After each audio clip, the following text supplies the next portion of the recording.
भाकपा माले की ओर से पूरे बिहार में न्याय यात्रा निकाली जा रही है, आपकी क्या मुख्य मांगे हैं? देखिए, जन सरोकार और जन मुद्दे पर हमारी यह पद यात्रा है। नेपाल के बॉर्डर बेनीपट्टी से हम लोग चले हैं और उसके बाद मधुबनी जिला घूमते हुए दरभंगा के विभिन्न क्षेत्रों से होते हुए बंद रैयाम चीनी मिल, बंद पेपर मिल को देखते हुए हम लोग आज यहाँ मालीपुर में आए हैं और इसके बाद यहाँ से हम लोग समस्तीपुर के विभिन्न अंचलों से होते हुए पटेलिया पहुँचेंगे, ज्योतिपुर पहुँचेंगे। हमारी लगातार यात्रा 6 दिनों से चल रही है और चलते वक्त जनता की क्या प्रतिक्रिया आपको सुनने को मिल रही है? देखिए, संपूर्ण बिहार में नीतीश जी की जो वेंटिलेटर वाली सरकार है, इससे भारी नाराज़गी है। हज़ारों की संख्या में, सैकड़ों की संख्या में महिलाएं रोड पर उतर करके हम लोगों के पदयात्रियों से मिल रही हैं और लोग कह रही हैं कि हम लोग बिजली का बिल दे नहीं पा रहे थे और ऊपर से स्मार्ट मीटर ठोक दिया गया है। जो बिल हमको 1 महीना में लगता है, 1 सप्ताह में वो खर्च हो जा रहा है।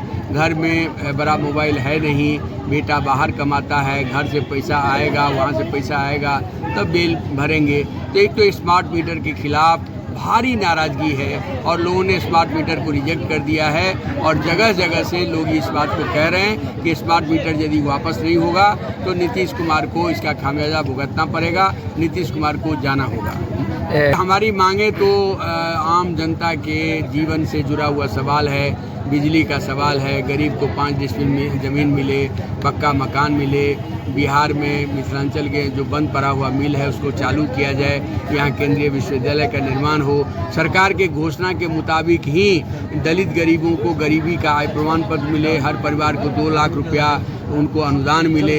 ये सारे सवाल हमारे हैं। इन सारे सवालों को लेकर के ये पदयात्रा चल रही है और मुझे लगता है कि ये बड़ा जागरण आ रहा है बिहार में और बिहार में जनता जागृत होगी।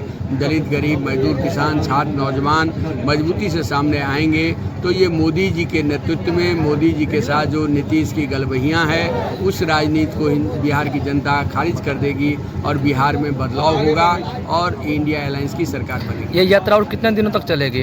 अभी 25 तक ये यात्रा चलेगी और फिर 27 को पटना में एक विराट न्याय सम्मेलन होगा।